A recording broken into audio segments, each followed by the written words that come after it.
भारत के सबसे बड़े न्यूज़ आउटलेट्स ओपन एआई के खिलाफ एक मुकदमे में शामिल होना चाहते हैं। ये वही अमेरिकी स्टार्टअप है जिसने चैट जीपीटी बनाया है।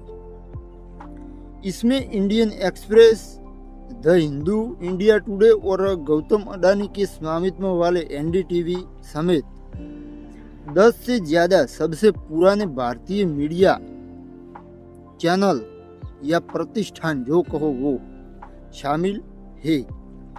ये मीडिया हाउस जिस मुकदमे में जुड़ना चाहते हैं वो भारत में अपनी तरह का पहला मामला है। इसे पिछले साल नवंबर में भारतीय news agency Asian news international ANI उसने दायर किया था। इसे पिछले साल नवंबर में भारतीय न्यूज़ एजेंसी ANI ने दायर किया था इस चीज को, मुकदमे को। अब ANI उसका आरोप है कि चैट जीपीटी ने उसके कॉपीराइट वाले कंटेंट को बिना इजाजत इस्तेमाल किया है, उसके कॉपीराइट कंटेंट को। अब ओपन एआई ने इन आरोपों से इनकार किया है।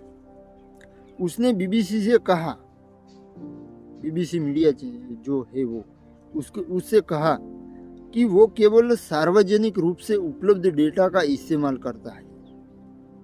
ओपन एआई कहता है कि हम जो पब्लिकली मौजूद जो डेटा है उसका इस्तेमाल करते हैं, जो गैर कानूनी नहीं है, इलीगल नहीं है। अब ANI इंडिया की जो संस्थान है, न्यूज़ संस्थान, उसने इस मुकदमे में 2 करोड़ रुपये का हर्जाना मांगा है और ये चैट जीपीटी के लिए बहुत मायने रखता है क्योंकि वो भारत में अपने विस्तार की योजना बना रहा है। और ऊपर से ये न्यूज़ चैनल वालों ने कॉपीराइटेड मटेरियल यूज करता है ऐसा दावा ठोक दिया है, केस ठोक दिया है।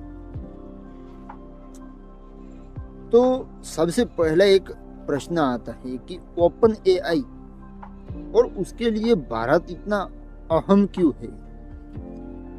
तो एक सर्वेक्षण के अनुसार भारत पहले से ही चैट जीपीटी के सबसे ज्यादा यूजर बेस वाला मार्केट है, इसलिए खास है। चैट जीपीटी जैसे चैटबॉट्स को बड़े पैमाने पर डेटा सेट से ट्रेनिंग दी जाती है। एआई है दोस्तों, आर्टिफिशियल इंटेलिजेंस, जो इंटरनेट से कंटेंट इकट्ठा करके तैयार किया जाता है। वेबसाइट्स पर से निकाल कर उसको इकट्ठा किया जाता है, उसमें डाल दिया जाता है, फिर वो प्रोसेसिंग करता है। वो एक प्रोग्राम होता है दोस्तों, बाकी कुछ नहीं होता। तो भारत में करीब 450 न्यूज़ चैनल और 17,000 अखबार है जिनका कंटेंट इस टेक्नोलॉजी के लिए बेहद कारगर साबित हो सकता है।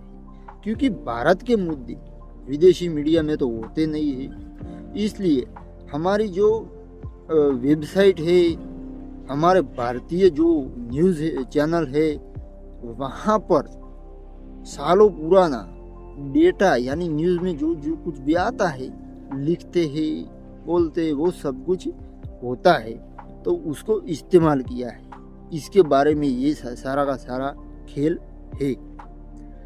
तो जिनका कंटेंट इस टेक्नोलॉजी के लिए बेहद कारगर साबित हो सकता है एआई के लिए, क्योंकि भारत में लोग कोई अमेरिका का सर्च नहीं करेगी चैट जीपीटी पर, भारत के मुद्दे ही सर्च करेगी। भारतीय संस्कृति की कहानियाँ जैसे कि पंचतंत्र की वार्ताएं, जैसे कुछ विदेशी मीडिया में तो होगा नहीं, तो भारत में वो सर्च करेंगे। तो चैट जीपीटी के पास ये नहीं होगा, नहीं चलेगा। इसलिए उन्होंने 450 न्यूज़ चैनल और 17,000 अखबार में से कॉपी की है मटेरियल की।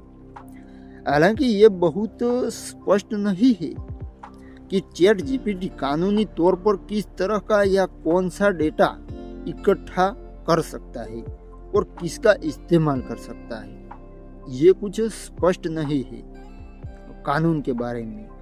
तो ओपन एआई पर दुनिया भर में 10 से ज्यादा मुकदमे चल रहे हैं दोस्तों, ओपन एआई पर।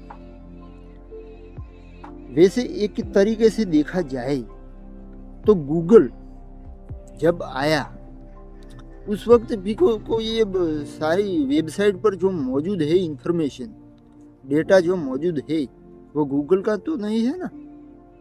फिर भी गूगल ने एक ऐसी वेबसाइट बनाई जो एल्गोरिदम अपनाती थी, उसमें वो एल्गोरिदम था, फिर क्या कहते हैं वो रेकमेंड करने वाला सिस्टम, कीवर्ड पकड़ के, वो सब कुछ टेक्नोलॉजी उन्होंने बनाई, लेकिन उनकी तो प्रॉपर्टी नहीं थी ना जो वेबसाइट पर डेटा मौजूद था वो। तो फिर उन पर भी ऐसा लगा होगा उस वक्त जब गूगल आया था तब। तो दूसरी चीज, इन सभी का आरोप है ओपन एआई पर दुनिया से 10 मुकदमे चल रहे। इन मुकदमों को प्रकाशक, कलाकार, मीडिया और समाचार प्रतिष्ठान शामिल है। इसमें इन सभी का आरोप है कि चैट जीपीटी ने उनके कंटेंट का बिना इजाजत इस्तेमाल किया है।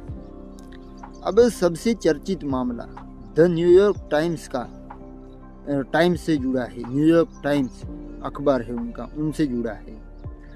दिसंबर 2023 में न्यूयॉर्क टाइम्स ने ओपन एआई और इसके समर्थक माइक्रोसॉफ्ट से ऐसे ही मामले में अरबों डॉलर का हर्जाना मांगा था।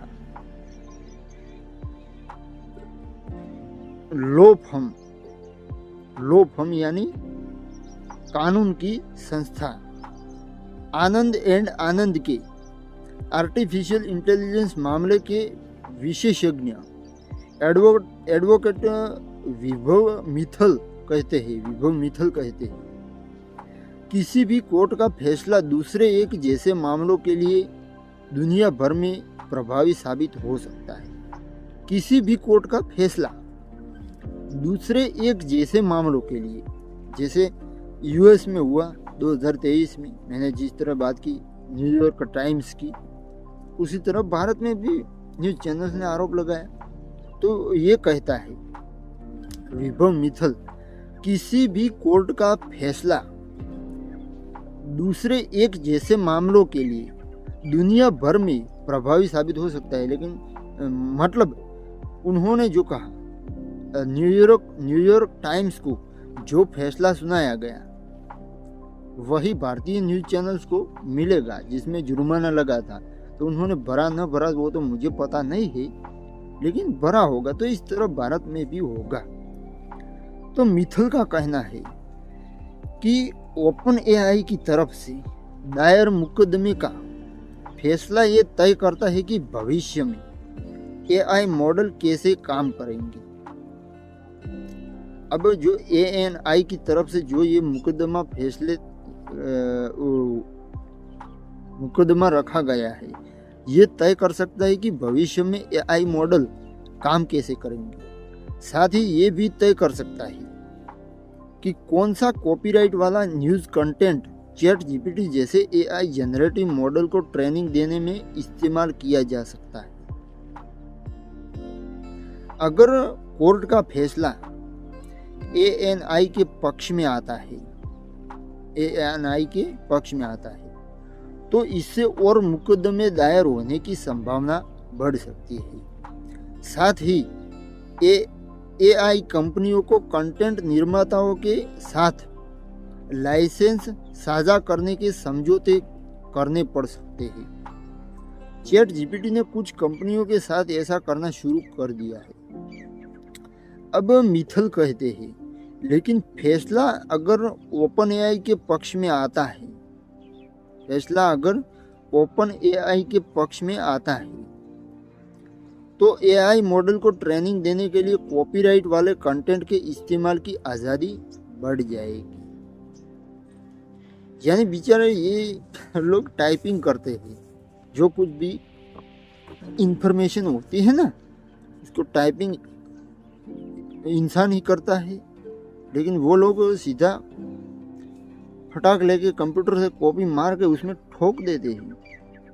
और ये उनका पैसे जो कुछ भी आते हैं वो उनके, इस तरह तो नहीं चलेगा ना। तो ANI का पूरा केस क्या है उसके बारे में अब थोड़ा समझते हैं। ANI अपने सब्सक्राइबर्स को न्यूज़ उपलब्ध कराता है। ये सब्सक्राइबर इसके लिए भुगतान करते हैं। ANI के पास टेक्स्ट, तस्वीरें और वीडियो के बड़े आर्काइव के खास कॉपीराइट्स है दोस्तों। ANI पर वेबसाइट का वो या कुछ भी उनके पास प्रॉपर्टी है, इंटेलेक्चुअल प्रॉपर्टी, जिसमें टेक्स्ट यानी पूरा का पूरा आर्टिकल जो दूसरे न्यूज़ चैनलों पर उपलब्ध हो ना हो ऐसा, तस्वीरें भी मौजूद है जिसमें कोई ऐतिहासिक घटना हुई है तो उसके बारे में ANI जो मीडिया संस्थान है उसके पास वो भी तस्वीरें हैं और ऐसे ऐसे यूनिक वीडियो भी है और उसका पूरा का पूरा आर्काइव का खास कॉपीराइट्स है उसके पास, यानी उनका मालिकाना हक है उस पर क्योंकि उन्होंने बनाए हैं वो वीडियो। अब दिल्ली हाई कोर्ट में दायर किए गए अपने मुकदमे में ANI ने आरोप लगाया है कि OpenAI ने बिना इजाजत उसके कंटेंट का इस्तेमाल करके ChatGPT को ट्रेनिंग दी है। अब ANI का कहना है कि इससे चैटबॉट की क्षमता बढ़ी है, उनके चैटबॉट की, OpenAI वालों की, ChatGPT की, और OpenAI को इसका सीधा फायदा हुआ। अब न्यूज़ एजेंसी ने बताया कि मुकदमा दर्ज करने से पहले उसने OpenAI को इस बारे में बताया था कि उसका कंटेंट गैर कानूनी तौर पर इस्तेमाल किया जा रहा है। साथ ही उसने कंपनी से कहा था कि वो अगर उसका कंटेंट इस्तेमाल करना चाहती है तो लाइसेंस ले सकती है। लाइसेंस देने के लिए वो तैयार थी। जैसे मूवी में होता है दोस्तों, कोई मूवी बनती है तो उसकी कंपनी जो होती है तो मूवी के राइट उस कंपनी के पास होते हैं। आप कीजिए उसका व्यावसायिक इस्तेमाल नहीं कर सकते, सिर्फ मनोरंजन ही कर सकते या एडवर्टाइजमेंट कर सकते। एडवर्टाइजमेंट मतलब उसका कोई पोस्टर, उसका कोई सीन छोटा सा 5 सेकंड का यूज कर सकते। मैं यूट्यूबर हूँ इसलिए मुझे पता है, बाकी मुझे क्या पता। तो इस तरह होता है दोस्तों। अब ANI का कहना है कि OpenAI ने अब ANI और OpenAI सब कुछ AI लगा हुआ है तो इसलिए मुझे थोड़ा बोलने में दिक्कत होती है। तो ANI का कहना है कि OpenAI ने ये प्रस्ताव ठुकरा दिया और एजेंसी को अपनी इंटरनल ब्लॉक लिस्ट में डाल दिया, अपनी इंटरनल ब्लैक लिस्ट में डाल दिया, जिससे उसका डेटा अब और इकट्ठा न किया जा सके। अब प्रस्ताव ठुकराया तो एजेंसी जो न्यूज़ एजेंसी थी उसने अपनी इंटरनल ब्लॉक लिस्ट में डाल दिया उसको, OpenAI को, जिससे उसका डेटा अब और इकट्ठा न किया जा सके। इसके अलावा OpenAI ने ANI से कुछ वेब क्रॉलर्स को बंद करने के लिए कहा, ताकि उसका कंटेंट ChatGPT तक न पहुंचे। हालांकि ANI का दावा है कि इन सभी उपायों के बावजूद ChatGPT अब भी उसके यूजर्स की वेबसाइट से कंटेंट ले रहा है। ANI के मुताबिक इस लिहाज से OpenAI को अनुचित लाभ मिल रहा है। अब ANI ने अपने मुकदमे में ये भी दावा किया है कि चैटबॉट कुछ प्रॉम्प्ट यानी सवाल सवाल के जवाब में उसके कंटेंट को जस का तस पेश करता है, यानी यथावत पेश करता है चैट जीपीटी। अब ANI दोस्तों, इसमें क्या है कि ANI वो न्यूज़ एजेंसी। दूसरी चीज़ कि जो ओपन AI है चैट जीपीटी, गूगल उस तरह का है कि उसमें जो रेवेन्यू जनरेट होता है इंफॉर्मेशन डालने का, वो आधा गूगल के पास जाता है तो आधा कंटेंट क्रिएटर के पास जाता है। जबकि इसमें चैट जीपीटी में ऐसा नहीं है, इसमें सारा का सारा रेवेन्यू उनके पास जाता है। तो अब न्यूज़ वालों की तो लग गई ना, क्योंकि उनको तो पैसे मिलेंगे ना, चैट जीपीटी पर सब कुछ उपलब्ध होगा। तो इस तरह है। अब ANI कहता है कि कुछ मामलों में चैट जीपीटी ने कुछ ऐसे बयानों को भी न्यूज़ एजेंसी से जोड़ दिया जो ANI के थे ही नहीं, ANI के थे ही नहीं। उनका कहना है कि इससे ANI की साख को नुकसान पहुंचा है, इससे जनता को गुमराह किया गया। नुकसान के हर्जाने के अलावा ANI ने कोर्ट से ये भी अपील की है कि ओपन AI को निर्देश दिया जाए कि न्यूज़ एजेंसी के कंटेंट को इकट्ठा और इस्तेमाल न किया जाए। इसके जवाब में ओपन AI का कहना है कि वो भारत में दायर मुकदमे का विरोध करता है। इसके जवाब में ओपन AI का कहना है कि वो भारत में जो दायर हुआ है मुकदमा, उसका विरोध करता है, क्योंकि कंपनी और उसका सर्वर भारत में नहीं है। ये तो बात सच है, गूगल का सर्वर भी भारत में तो नहीं है, लेकिन डेटा तो भारत का है ना। तो चैटबॉट को यहाँ ट्रेनिंग नहीं दी गई है, यानी भारत में नहीं ट्रेनिंग दी गई। अब दूसरी संस्थाएं क्या कर रही है? तो दिसंबर में फेडरेशन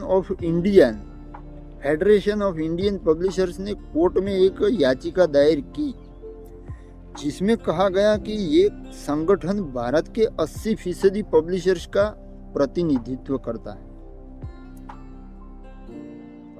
जो दिसंबर में फेडरेशन ऑफ इंडियन पब्लिशर्स ने कोर्ट में याचिका दायर की ना, जिसमें कहा गया कि ये संगठन, उनका जो फेडरेशन ऑफ इंडियन पब्लिशर है, वो भारत के 80% पब्लिशर्स का प्रतिनिधित्व करता है।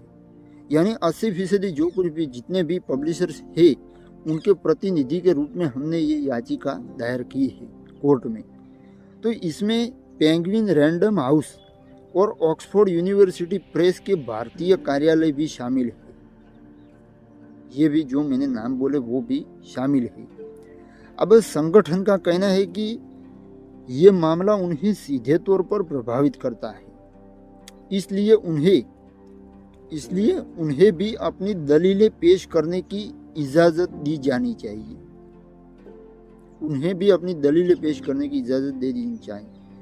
अब एक महीने बाद digital news publishers association DNPA, जो देश के बड़े न्यूज़ आउटलेट्स का प्रतिनिधित्व करता है, यानी मीडिया इन चैट जीपीटी ओपन AI, उनके सामने अब इकट्ठे हो रहे हैं। तो साथ ही 3 और मीडिया आउटलेट्स जो है, उन्होंने इसी तरह की याचिका दायर की। उनका तर्क था कि ओपन AI ने इंटरनेशनल न्यूज़ पब्लिशर्स जैसे एसोसिएटेड प्रेस और फाइनेंशियल टाइम्स के साथ लाइसेंसिंग समझौते किए, लेकिन भारत में ऐसा कोई मॉडल नहीं अपनाया गया। अब DNPA ने कोर्ट से कहा कि ये मुकदमा पत्रकारों की आजीविका और देश भर के न्यूज़ इंडस्ट्री से जुड़ा हुआ है। ये तो बात सच है दोस्तों, पत्रकारों की आजीविका और देश भर के न्यूज़ इंडस्ट्री से जुड़ा हुआ है, यानी सरकार इस पर कमेंट करेगी, कुछ ना कुछ करेगी, क्योंकि ऐसा तो नहीं चलेगा। इस यार एक आदमी सब कुछ कंट्रोल करने लगता है तो फिर नहीं चलेगा। वही ओपन AI ने तर्क दिया है कि चैटबॉट न्यूज़ सब्सक्रिप्शन की जगह नहीं ले सकता है। और इनका इस्तेमाल इन चीज़ों के लिए नहीं किया जा सकता। अब अभी तक कोर्ट ने पब्लिशर्स की इन याचिकाओं को मंजूर नहीं किया है और ओपन एआई ने दलील दी है कि कोर्ट को इन्हें सुनवाई के लिए मंजूर करना ही नहीं चाहिए। हालांकि जज ने यह साफ किया है कि अगर इन संगठनों को अपनी दलीलें रखने की मंजूरी भी दी जाती है तो कोर्ट सिर्फ एएनआई के दावों तक ही सीमित रहेगी। कोर्ट दूसरे मामले में नहीं पड़ेगी, छोटे छोटे मामले में, जैसे कि छोटे न्यूज़ चैनल्स, न्यूज़ पब्लिशर्स, उनके मामले में नहीं पड़ेगी। उनका कंटेंट चाहे कॉपी हो या कुछ भी हो, कोर्ट इसमें कुछ नहीं करेगी। ऐसा है दोस्तों। तो दोस्तों मेरी राय ये है, देश की बात है तो, कि सबसे पहली बात, चैट जीपीटी एक विदेशी कंपनी तो है, लेकिन उनके पास जो डेटा है, हम सवाल पूछते हैं और वो जवाब देता है, तो उनके पास भी डेटा होता है और वो उनका खुद का नहीं होता है, वो हमारा या जिसने किसने गूगल पर डाला है उसका होता है। और वो कलेक्ट करके वो उस एल्गोरिथम वाली प्रोग्राम की गई चैट जीपीटी पर डालते हैं और वो प्रोसेसिंग करके जवाब देता है। तो इस तरह अगर पब्लिक गूगल और गूगल की वेबसाइट्स, इसमें न्यूज़ चैनल्स की वेबसाइट भी आती है, उससे शिफ्ट हो जाएगी सीधी चैट जीपीटी पर। और चैट जीपीटी जिसमें कोई वेबसाइट होती नहीं है दोस्तों, उसमें कोई कमा नहीं सकता, तो फिर इन न्यूज़ चैनल्स की ज़रूरत क्या है? चैट जीपीटी अपनी अपनी संस्थानें खोल देगी और न्यूज़ भी अपने हिसाब से पब्लिश करने लगेगी। यानी एक प्रकार का मोनोपोली क्रिएट करने की कोशिश की जा रही है इसमें, और ये नहीं होना चाहिए। तो अब आगे बढ़ते हैं इस मामले में दोस्तों। इस तरह की नहीं चाहिए मोनोपोली। जैसे अमेरिकन तो सारे मोनोपोली ही क्रिएट करते हैं, जैसे कि गूगल ने मोनोपोली, यूट्यूब ने मोनोपोली, फेसबुक, इंस्टाग्राम, सब कुछ मोनोपोली, एक अधिकार है। तो दलीलें की मंजूरी दी जाती है तो कोर्ट सिर्फ एएनआई ने जो दावे किए ना, उसको ही मंजूरी, उसको ही ध्यान में लिया जाएगा, क्योंकि ये जो अलग अलग पक्ष है उन्होंने अपने मुकदमे दायर नहीं किए। अलग अलग पक्ष है, मीडिया संस्थान है, वो उन्होंने अपने मुकदमे दायर नहीं किए हैं, याचिकाएं ही दायर की।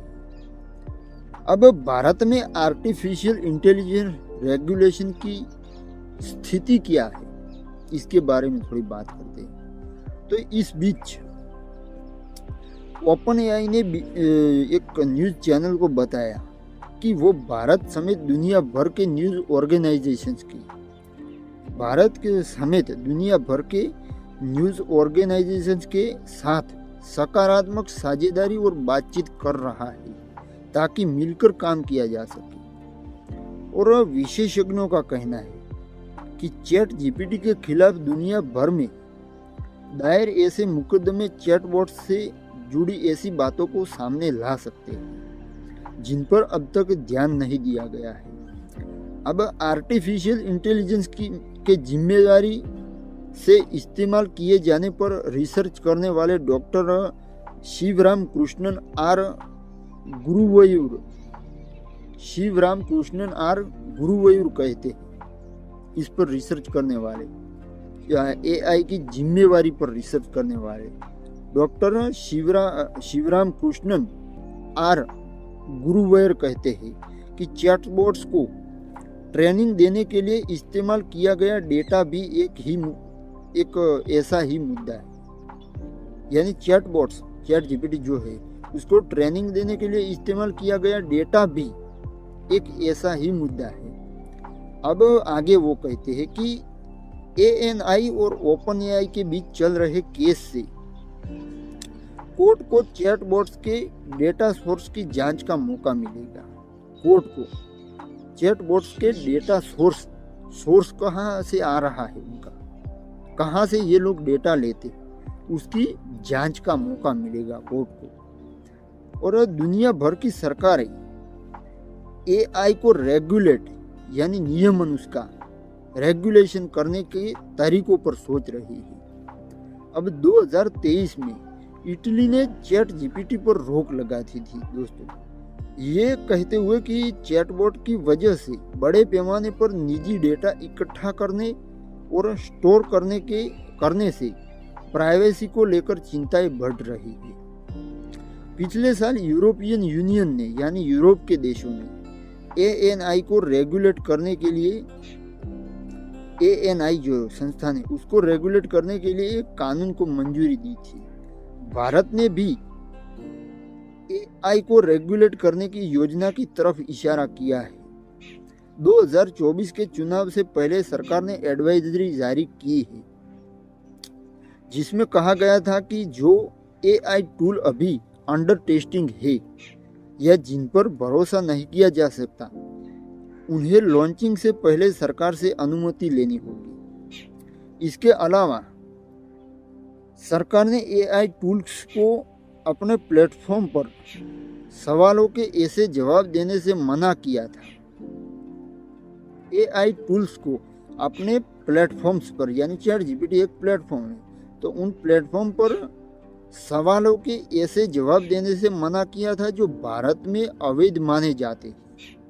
यानी किसी धर्म पर कोई स्टोरी बनाकर देना, कुछ भी ऐसे जवाब देना, और वो ऑफिशियल फिर यूट्यूब पर आकर वो आदमी बता देता है कि ऑफिशियली ये सच्ची जानकारी है और ये मैंने रिसर्च की है और ये चैट जीपीटी से आया है, यानी चैट जीपीटी एक विश्वसनीय प्लेटफॉर्म है, ऐसा करके गुमराह किया जा सकता है। इसलिए सरकार ने मना किया था कि जो भारत में अवैध माने जाते हैं ऐसे सवाल नहीं देने हैं चैट जीपीटी को। यह चुनावी प्रक्रिया की निष्पक्षता को खतरे में डाल सकते हैं। यानी जो चुनाव होता है उसमें निष्पक्षता जरूरी होती है तो उसको खतरे में न डाला जाए, इस तरह से काम होना चाहिए दोस्तों। तो इस तरह अब मैं थोड़ा खुलकर बात करता हूँ।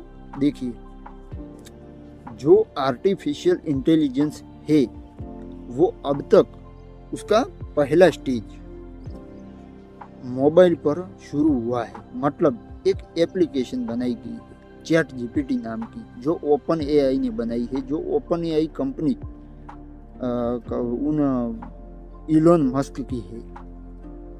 प्रॉफिटेबल है, नॉन प्रॉफिटेबल है, मुझे पता नहीं है, लेकिन ये चैट जीपीटी यानी आर्टिफिशियल इंटेलिजेंस वो क्या करते हैं कि जो गूगल पर पूरा का पूरा डेटा है ना उसको कॉपी किया जाता है, फिर उस चैट जीपीटी के एल्गोरिथम वाले प्रोग्राम की गई वेबसाइट उसमें डाल दिया जाता है उनके सर्वर में, और उनका एल्गोरिथम रहता है, उनका पूरा का पूरा एल्गोरिथम रहता है कि वो आप जो कमांड टाइप करते हो उसके बारे में सोचता है, लॉजिक लगाता है और फिर जवाब देता है। जबकि गूगल में ऐसा नहीं है, गूगल में तो जो उपलब्ध होता है वो रख देता है सामने।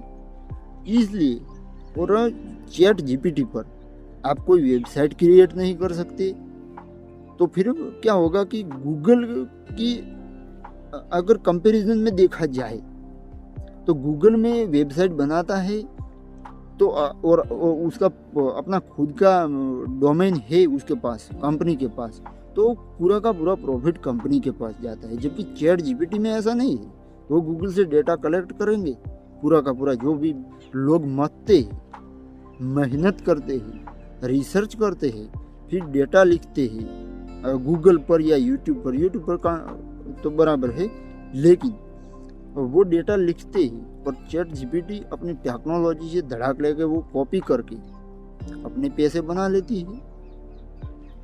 और अगर एक तरीके से देखा जाए तो चैट जीपीटी में अगर वो मुफ्त किया जाए ओपन एआई द्वारा तो ज़्यादातर लोग इंफॉर्मेशन प्राप्त करने के लिए गूगल की बजाय चैट जीपीटी या एआई के जो प्लेटफॉर्म है उनको ज़्यादा पसंद करेंगे। क्योंकि वो लॉजिकली जवाब देता है और एक ह्यूमन की तरह, इंसान की तरह बिहेव करता है वो, और वो सीखता भी है।